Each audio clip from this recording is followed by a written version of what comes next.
Starting today, a new ordinance is in effect in Saugatuck Township to protect homes and Lakeshore Drive from coastal erosion.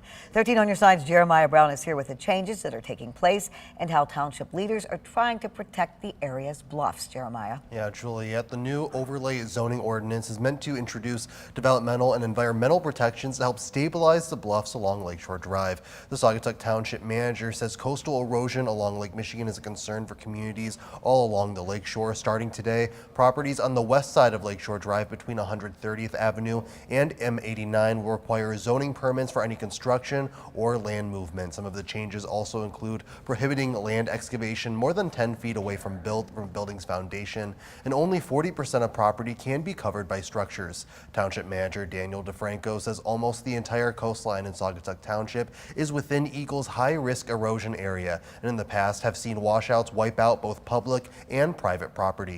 People. And so we have a real concern that coastal erosion eventually is going to take Lakeshore Drive, and we need to be able to, on the one hand, attempt to slow down that process so that we have a plan in place.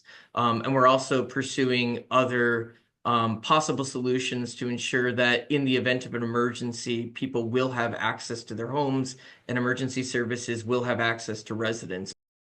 Some of the environmental protections include limiting tree cutting, prohibiting underground irrigation, along with encouraging people to grow dune grass, which has deeper roots and can absorb more groundwater to slow erosion. Township manager DeFranco says he hopes the changes being made in Saugatuck Township can help other communities plan and navigate their own responses to erosion. So Jeremiah, how damaging can the effects of coastal erosion be? Now, Juliet DeFranco says the effects can be striking. He talked about how erosion does not occur incrementally, and they have seen people lose more than 20 feet of property in one night due to a collapsing bluff. He says because of these collapses can happen anytime, it makes the situation much more pressing, Juliet. It does. Thanks, Jeremiah.